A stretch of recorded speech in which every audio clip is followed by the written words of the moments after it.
Hey listeners, I'm Erica. And I'm Sean. We are co-owners of Code 1 Barbecue in Wilmington, Massachusetts, and we're here at WCTV on location recording Through Fire and Oak, a podcast about what it's like to run a small business, manage a family, and get through life every day. I like that one. Okay, so welcome to our very first episode of Through Fire and Oak. We're really excited to be here. Thank you for joining us. Thank you, everybody. Thank you for coming and listening. We know you have a lot of stuff going on, so it's great that you can do that. We want to thank WCTV for producing our show. We couldn't do it without them. That's true. So we've been in business now at the restaurant for 15 months. 15 months. 15 whole months. Can you believe it? No, I cannot. And a lot of questions that we get, well, besides the fact of how can you work with your spouse and your partner? That's a big one. Opposite shifts, baby. Opposite shifts. Yeah. That means we don't sleep in the same bed at the same time. Yeah, right. So I figure why don't we get into like why we started this in the first place, where we come from, who we are, what Code 1 is all about to us, go back to that time when we were, sitting in the backyard during COVID and we were like, hey, this is a thing. Yeah. So why don't you start, Sean? Yeah, I think, that whole time when COVID hit,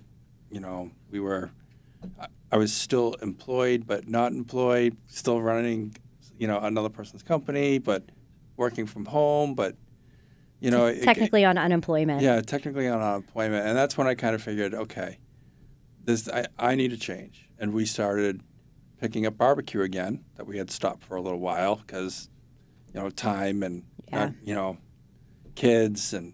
Yeah, life. Yeah, right, life. I had a business. That's right. You worked full time. I was taking care of the kids. Yeah, plus I did a lot of extra hours as a manager, just not having the time to be in the backyard and barbecue or even do the lawn at that point, right? Yeah, I did the lawn. I do the lawn. Right. The lawn is my thing.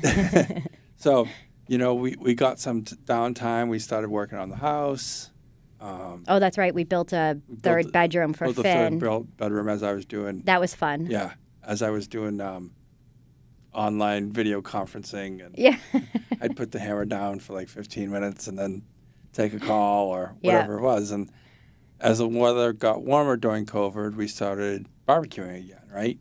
And then we just started cooking more, being outside more, and then kind of got that first smoker. I remember that because you were like, oh, I want to smoke. We had a smoker a while ago, and we'll tell you about the chicken fiasco in that smoker a long time ago when we first started really smoking. But you said, I want to get this new smoker. It's only so much at Home Depot, and I was like, no. We cannot get that smoker. I'm not clean. Like, I need a regular grill. I like to grill. I want to come home and throw hamburgers and hot dogs on and cook steaks, and I'm not cleaning that thing. Yeah. I was like, you're cleaning that thing if we get it. Yeah. So. And it was a pellet smoker, right? It was they're nice and easy to work with. Yes. You don't have to monitor them like a regular stick burner or even the smokers that we have now, right? You just load it and it kind of does its thing. And, I always say they're not the greatest to learn on because you're not teaching yourself much as far as fire management. It does it itself. Yeah. But they do make great food. They make great food. They really do. Yeah. And, if for someone that has a full-time job and is only doing a pork butt or a brisket or whatever they're doing, they can do it, put it in, walk away, check it in 3 to 4 hours. I mean, if you love sleep and you love to do barbecue, who doesn't love sleep? Right. The pellet grill is the way to. I mean, I tell people all the time, pellet smoker is the way to go. If you can watch it on your phone. You can watch it on from your bed. Phone. Yeah. I mean, you can be sleeping while your food is cooking. So, but how long does it take to cook a brisket? Why would you want to sleep? I mean, can't you just do that really quick? Yeah. Why can't you do more briskets, right? our favorite question. Well, what do you mean you're running out of food? So yeah, it was a great start, right? And then one pellet smoker became 2 pellet smokers. Yeah. And we went from doing one brisket, a couple of pork butts, some chicken, to having the neighbors say, what's going on over there? Yeah, why does it smell so good? What do you got? What are you guys doing? And then, our neighbor, we started giving food away. And then, Well, you were smoking so much meat. It became such a thing, which I was surprised by, that like we couldn't eat it. Like you were coming home with beef ribs. I know. Racks of beef ribs and briskets. And I'm like, what am I supposed to do with all this food? I would go on the internet and be like, okay, what can I smoke next? Yeah. Unfortunately, I would have smoked a T-Rex, but they weren't around. Yeah. The butcher is like, what are you doing? You're just yeah. He's like, you're here every day. I'm like, I know I'm here every day. I've got so much time on my hands. Yeah, so, time that you never had before. Yeah, time that you never had before, right? And then, I fell in love with it again, and it became, our friends were like, oh, you should be selling this. Oh, yeah. And then I asked. We started having people over for dinner. And you know me, I'm not that type of person like, hey, let's just go hang out. It's. Yes, I make all the plans. And they started coming over, we started feeding them. And then we really got really serious. It's like, wait, I think we might be able to. I know it was you who said, Sean, do you think this might be something you want to do? I was like, yes, I have a name. Yes, I literally was sitting there. I remember one day, and you were just like so obsessed, and you were like, I don't want to go back to the office. I don't want to sit in the office and work for somebody else. And I said, well, if you were going to have your own business, what would you name it? And you instantly came out with a name. Yeah, because I'd been thinking about it. You had. And that's when I knew you'd been thinking about it. And that's when we said, okay, well, then how do we do that thing? How do we make this plan to sell barbecue? Yep. And that led us on to, the next thing was calling, Humphrey Smokers and getting a real commercial, real smoke, real real wood. Yep. And then we got Bumblebee. Bumblebee, yes. Yep. And that was a cubed beast? A cubed beast. Yep. Held a lot of food. She did a lot for us. When that thing came in, we were both like, ooh. Yeah. Ooh, that's a lot. And then we started catering, right? We got a commercial kitchen in Woburn. Well, we started buying, one of the things that we started doing first was we started getting post oak delivered to our house. Yes. And then we reached out to our friends and family, but mostly we ended up reaching out to our community and saying, we're going to start this. We had decided, okay, we're going to start this business. We opened the LLC. We had no customers. We had nothing going on. We just had, people that loved us telling us our food was amazing and we should sell it. And we're like, hey, let's do that. And then, we reached out to the community on the Facebook community board, Wilmington community, and we said, hey, we're starting a barbecue business and we're going to be catering and doing pre-orders. Does anybody want barbecue? Well, remember when we went down and we said, hey, could we do this out of our house? Oh, right, yeah. And they were like, no. No, where do you live? I'm like, I got to go. We aren't going to tell you that. Yeah. And it didn't help that the entire neighborhood, and police driving around could smell it. They would drive around looking for the smoke. I know. So we started giving away food for free. We did, mostly with people that we knew and our neighbors. So and then, just to get, and for what do you call it, donations. Yeah. No, that never happened. Wink. We didn't ask for anything in return. So then, as we got more popular, more people was asking, we then had to say, okay, we got to find a way we can do this where we, legitimately. It's legal. I didn't need the police department showing up with 15 briskets in the backyard and be like, oh yeah, I'm confiscating all these briskets. Sorry, guys. Having a party. No one's here. And so the reason why we couldn't do this out of our own house is because in certain cities and states and towns, everybody has their own rules in the health department and everything. But for the most part, you can't cook and provide food out of your home if it's not a shelf-stable item. That means you can bake goods, you can do cakes, and you can do candies, and you can do all of that stuff because it can go on the shelf. But anything that has time, temperature, control elements to it where you have to take it from cold to hot and keep it hot and then bring it back to cold again and serve it that way they're unable to, check that. So most health departments do not let you do that out of your home. And for good reason. Yes. You open up, you start doing catering on a professional level, you realize that there's no way to you can't do it out of your house. There's no way you can do it out of your house, right? No. There's just no way. And, you always hear about how health departments are scary, and this health department in Wilmington couldn't have been easier to work with. Yeah. I mean, we didn't have to work with any other cities or towns, but yeah, No, but I mean, moving our... we didn't struggle with any of it. No, and going into the commercial kitchen at first in Woburn, even that health department was like, yeah, we know that kitchen. You know, these are the things you have to look for. These are the things I'm going to be looking for. Here's your permit. Go ahead, go ahead and start going. And it was like 2 days later, we're like, oh, and then boy. we had to call somebody up to help us move the smoker from our yard. Lawrence Mitza, thank God. Thank God for Lawrence Mitza. Lawrence Mitza does everything. Does everything. So we had him move the smoker to the loading dock at the commercial kitchen, and big shout out to Lawrence Mitza. That first weekend when we moved in, we had already booked catering for that weekend for a few people. A few. They were small parties compared to the things we do now. Yeah, but starting off doing 50 people was like.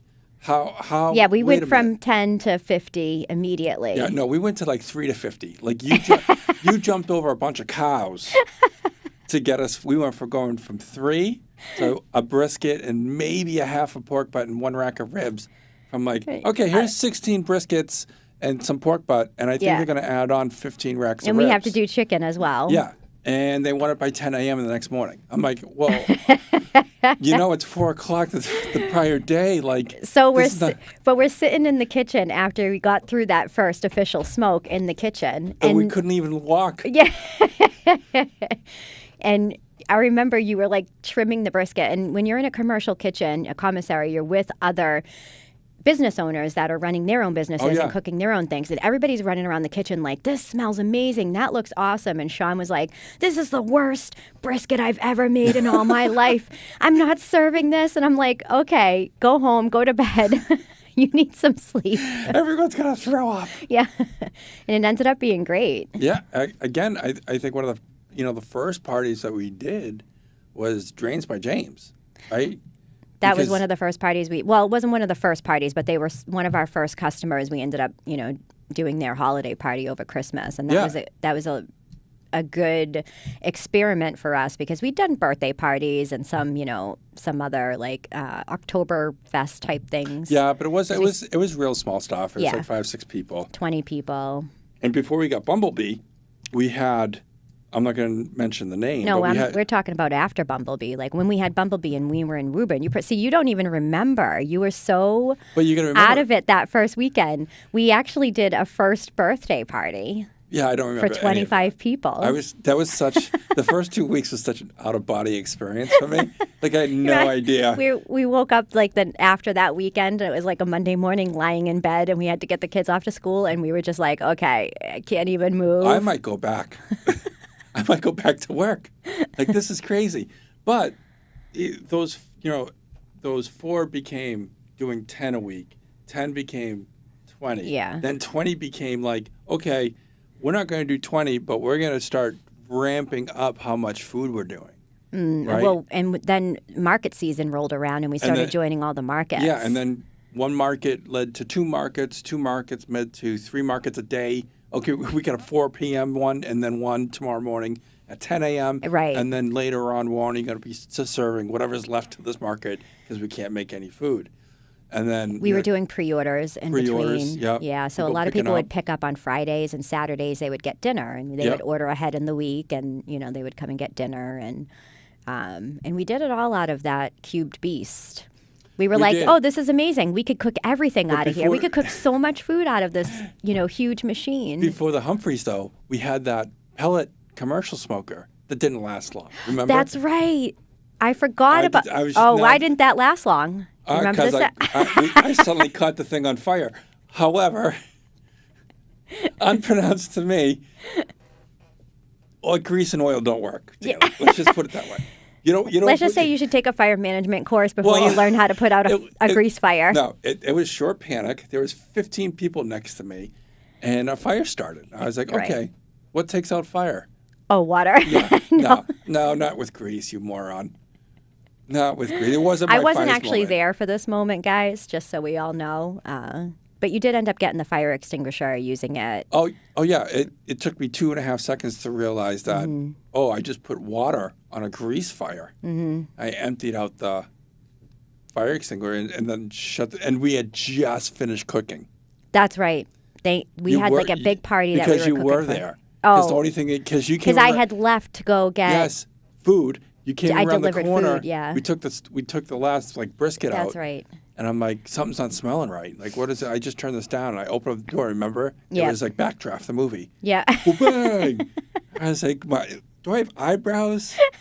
I don't even know if you did. And you remember Robin from the pull-up? He's like, ooh, that's a fire. Yeah. Shout out to Robin at the pull-up, thanking God. He's like, get the fire extinguisher. Get the fire extinguisher, you nut.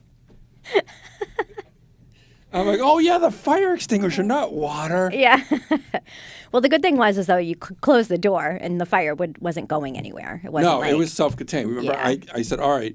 We weren't burning the place down. No. And, we opened up the door. I had you open up the door. And you sprayed. It was good. It was a fire that lasted about 30 seconds. But it felt like 3 hours in the moment. It lasted like 5.5 days. The world was over. I was like Fire Marshal Bob. I mean, there was fire. I was like, oh my God, I just burnt down the commercial kitchen, all these people in it. That's what insurance is for. Yeah. And then then that's when we decided to get the cubed beast. Yeah, from well, Humphreys. we had ordered it. Oh, we were waiting for it We were already. waiting for it, but we needed a short-term, larger smoker. And then that's when we found Humphreys out of Maine. Yep. Great company. Humphreys BBQ. Everything's American made by hand. Craftsmanship is in. And they do have their standard smokers that they make, but if you wanted to get something custom made, that's what happened with us. Yep. We love them. We work with them quite a bit. They've been a huge part of our business. Thank God. So we got the cubed beast and we had it, chrome plated or something yellow. I don't know how that process works. It was painted yellow and black. Yellow and black, and we called it. Named it Bumblebee. And then we hit the market scene. We started, putting ourselves out there, and we were very limited on our menu back then. Yes, if you look at our menu back then, it was like brisket, pork ribs, mac and cheese, potato salad. Yeah. And then we got crazy. I think we did beans. Oh, yeah, baked beans. That was always on the menu. Right? Yeah. And that's what we took to the markets. Some of the markets wouldn't allow us to bring hot foods. You said it was always cold. It was always cold. And then we got to, I forget what market it was, Tewksbury, where we did our first hot food. Remember? Yep. It was the Tewksbury market. And we did the Tewksbury market and we did the Billerica market that year. Yes. But and we could do hot food at the Billerica market too. Yeah. And they were both really busy markets. And that's where we started really getting our following. Well, people started calling us for like on a random Tuesday. Yeah. I would be at work and you'd be like, hey. Because by the way, he still worked his full-time job while I forced him to do all this catering. Yeah. No, I didn't force. So we just got out of COVID, right? We got into the commercial kitchen. COVID was over. At least like the mask portion of COVID was over, right? I was back to work. I was bringing food to work every other day, all the extra stuff. And, guys from work like Scott and Ken. And I was still running a web design business. Yeah. And, man, this food is terrific. Taking care of the kids at home. And, feeding the shop. Yeah. And then. Because he still wanted to make all kinds of smoked meat. And I'm like, I can't eat all of this. I may be a carnivore, but I can't eat all this meat. And then, we finally just said, well, we met our business partner. So that's a funny story because Sean and I, once we started doing catering and hit the market and we were in the commercial kitchen, we knew we wanted our own space. And we didn't know if that was going to be a food truck or an actual restaurant space. And the idea is, we started this on our own in our backyard. The idea is, how are, the two of us, we have a mortgage, we have kids at home, we have to feed them, and, we have bills we have to pay, we have life we have to live. How are we going to open a restaurant or get a food truck with just our bare hands, just off our own backs. Yeah. And, the idea came, well, maybe we'll be able to find investors. Let's think about that and see what we would want. And we were actually at the Wilmington market. Yep. And I specifically remember, and she's going to laugh about this when she hears it, this, nice woman coming up and, asking us all about what we do and why, and this and that. And, do you ever think about opening a restaurant space? Well, she had been said? Following us on Facebook. But we didn't know this at the time. No. We had no idea. She Nope. was just with her group of friends. She just walked over. She just started asking us questions. And Yep. I said, yeah, we would love to open a restaurant, but we're just a husband and wife team and we don't have the kind of backing we need right now. I said, that's in the 3 to 5 year plan. We had our goals, like in 3 to 5 years, we're going to, just keep working and keep working. Yep. And then specifically, I remember 2 weeks later, one of the things that you always hated was when I would walk away at the market because you said, as soon as you leave, everybody comes over to order food from me. Yeah, you leave, and then 917 people want something that I know. Like and you start panicking. Yeah, it's like, oh, what's the price if I was to get you, could you guys do like 80 people, and how much that would be? I'm like, I just cook the food. Yeah. By the way, hold on, my wife's coming. Yeah, you got to talk to my wife. She has all that information. So I walked off to go do something, and of course, I come back, and there's this, nice woman talking to you. And then I'm like, hey, why is this woman talking to my husband for? What is she doing? And it turns out that she was, she'd been following us for a while. Her name's Susan, and she wanted to, know if we were interested in, partnering up, and she would help us open a restaurant, and we would, get another investor and work together. And we were like, heck yeah, let's talk about it. And that's what we did. Fast forward. 15 months later? 15 months. Well, fast forward 3 months. Well, yeah. We had already found a place, Yep. 5 minutes away from our home in Wilmington Crossing. We were lucky enough that someone else was leaving the space, going into they were growing into another space locally. Yep, and we thought, like, this is great. We're going to take over. We're going to get this, small kitchen to ourselves. Yeah, it's going to be such a big place. We look at the size of this kitchen. Yeah. We're going to have 5 or 6 seats. This place is going to be amazing. 2 months later. Yeah, we're already growing out of it. We need another 30 to 40 tables. We need a kitchen 3 times the size. It went from, doors opening, people at the door waiting for our food to, where we are now, 15 months later. So one of the things, though, that we did notice that folks struggled with was our sellout concept. Right. So, that was, and even when we first started talking about it and we were like, oh, what are our hours going to be? And you said we're going to be open, 11:30 to sold out. And I'm like, how are we going to do that? How are we going to tell people when they can come and when they can't come? And, you know. And it took us a long time. So, but why do we do that? Why do we do till the sellout? Oh, well, if you really think about it, we can only make X amount of food. Any smoker, any barbecue restaurant can only make X amount of food. Right? They may have 5 smokers and be able to put more food on than we could, especially, right now.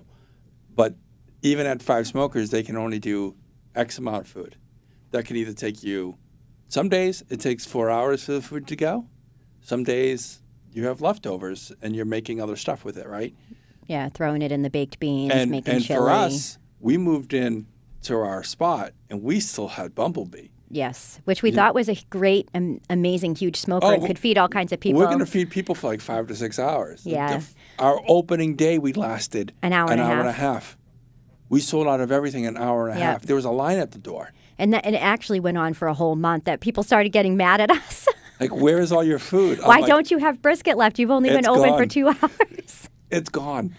So during that whole time, Humphreys was building us our custom build. And poor Nicole and Chad. Like every other week, I was like, any chances I'm going to get here?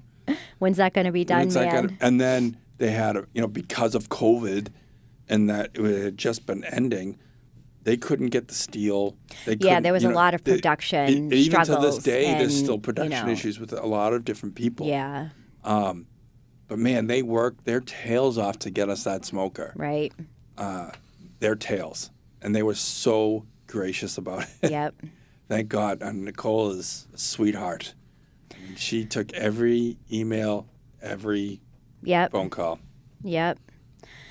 So one of the things that I want to acknowledge, and I've said this to you before, is that we may have started this, in our own backyard, smoking meat and doing it all ourselves, but we didn't do any of this alone. No, our business partners and the business partners, absolutely. But actually, I want to acknowledge our son.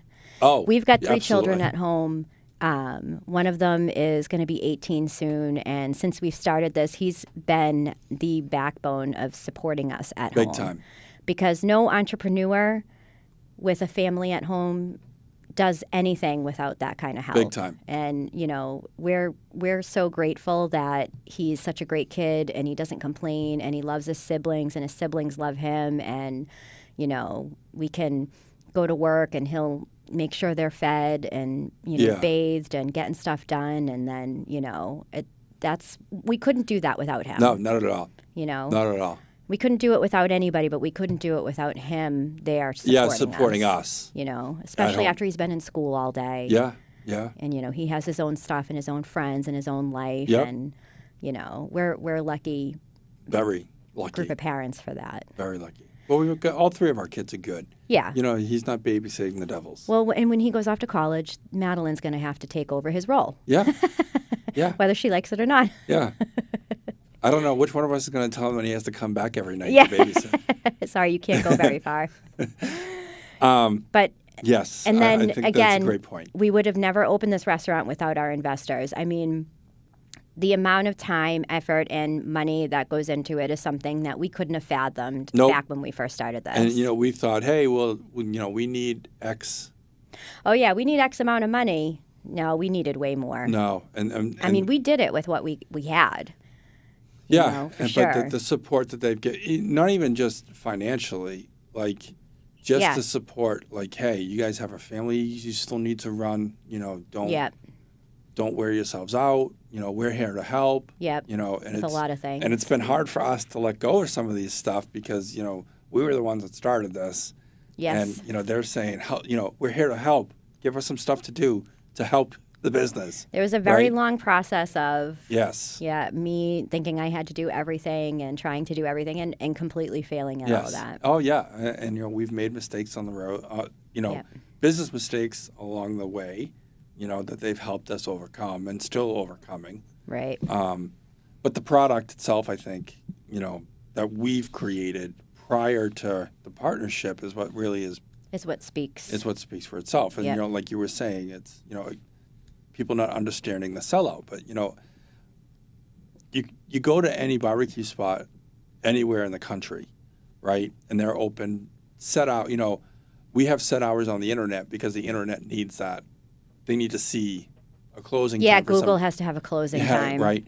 And then we're very good about saying, listen, at a certain time, we're not going to have any brisket left. We're not going to have any ribs left. We might have some chicken. Lately, not really. We've been better about cooking more food because we're seeing more people. Because the last thing you want is to cook 30 briskets a day and only sell 15. There is only what do you do with all that meat? Because you really can't hold it over. There's only so much baked beans and chili we can throw it into. And you shouldn't, right? And I think that's what happens in some barbecue places where, unfortunately they don't last long is because holding. They own other restaurants where they can hold food for longer, and they think, okay, I'll make 20 briskets and then either freeze them or do what you want with them. So exactly. So I mean, and it takes 12 hours, to cook a brisket. It does. Where people always ask us, what time do you start cooking the brisket for today? And I say, oh, my husband came in yesterday to start cooking the brisket today. And they're like, what? Yeah. And then people started coming in more and more and realizing, oh my God, this is actually real barbecue done the real way. We're not playing. We're not playing games. We're here to do the right thing the right way. Yeah. Make food that doesn't make you sick. Well, one of the reasons why we actually started really smoking our own food at home was because we loved barbecue. We loved running around. Even when we first met back in the day, we wanted to, go out to eat to barbecue all the time. And I have a lot of allergies. And I'd walk in and say, well, I can't have soy and I can't have apple and I can't have this. And they'd be like, well, I'll give you water. Yeah. Here you go. Here's some water. Or here's some gluten-free vodka. Yeah, exactly. And that was it. So we started doing it at home, and that's what we brought into the restaurant. Really simple recipes that are allergen friendly, that are made with all natural ingredients. Everything's made from scratch. The meat doesn't have any of those fillers or additives or injections or MSG or any of that stuff in it. That's right. I knew that I could eat it every single day, and I don't feel terrible. That means other people could eat it all the time and not feel terrible. Yes, and obviously, we've had enough people tell us how great the food is. We also have had, a few people saying, "What the hell are you doing?" Yeah. Right? And we can't. Not everybody's going to love our food. Correct. Not everybody's going to be happy. We can't please everyone. Can't please everybody, but I have to say, we've pleased most. Yeah. We have a lot of regulars.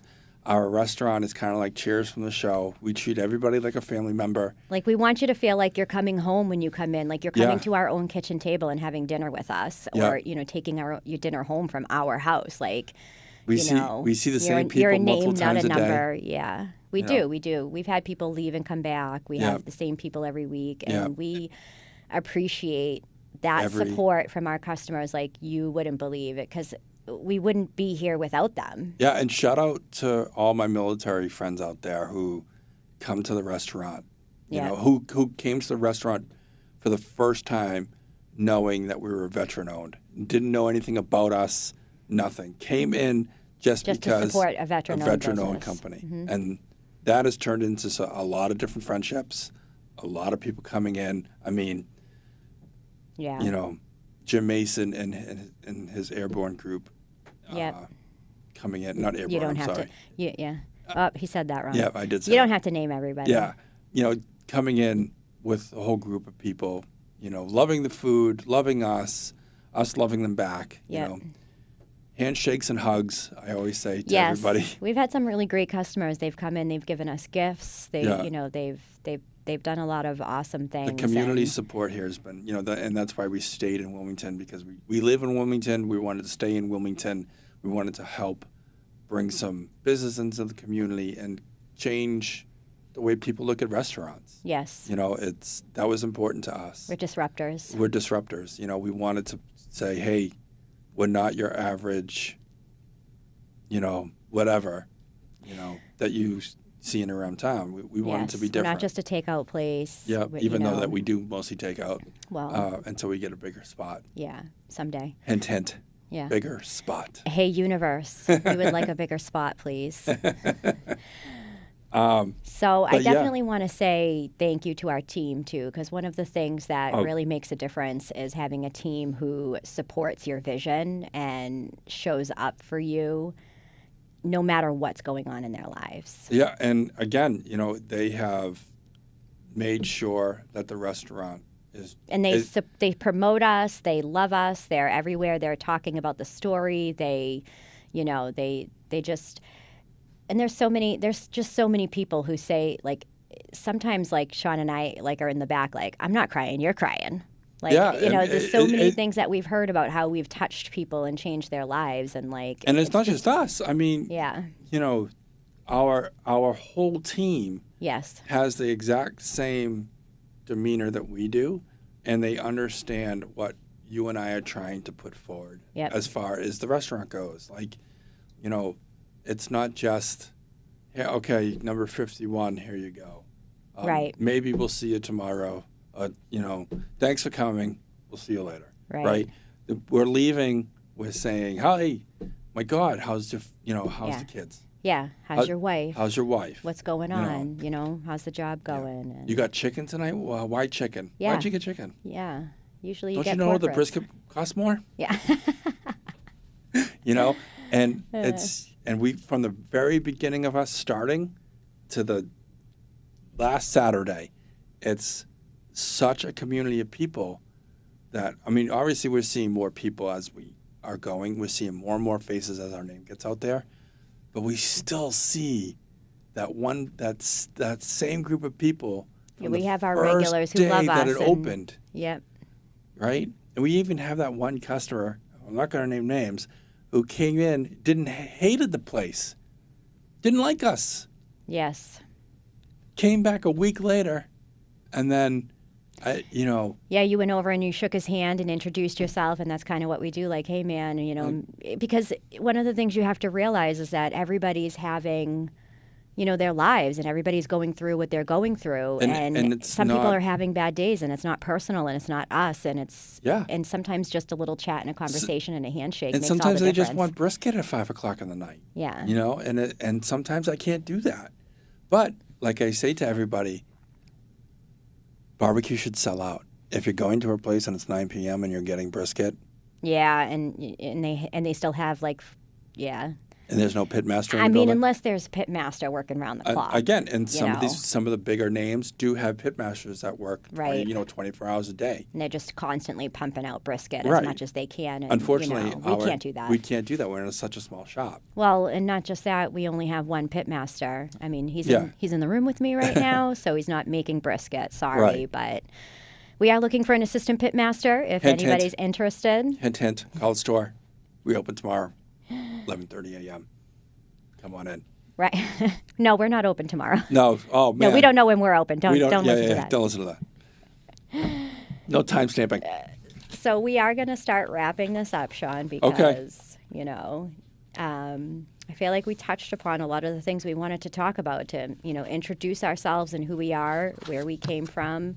You're being an Air Force veteran, me and my food allergies, and, us just having this vision of building something greater than ourselves, like beyond what we were already doing, and not just having like that day-to-day grind that was, making us unhappy. And,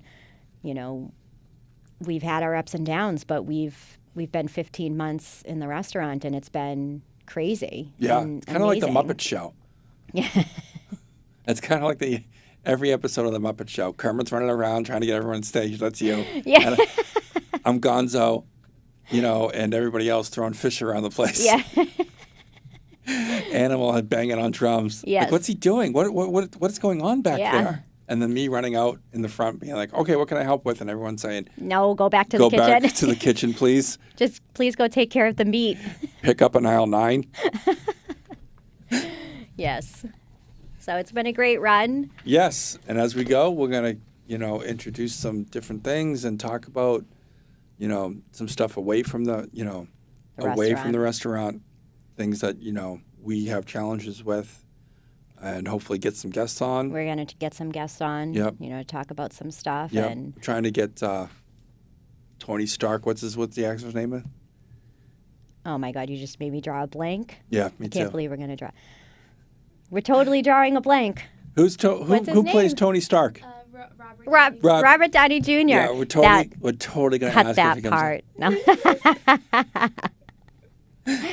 in. All right. So Well, that's episode 1. thank you so much for listening. We're so happy you're here. We love chatting with you, and we can't wait to see you in the next episode. Episode 2, what the hell just happened? Thank you, everybody. We'll talk soon. Bye. Okay, Erica, we're going to wrap this up. Okay. Thank you for listening. This was Through Fire and Oak. We're going to see you guys in the next episode.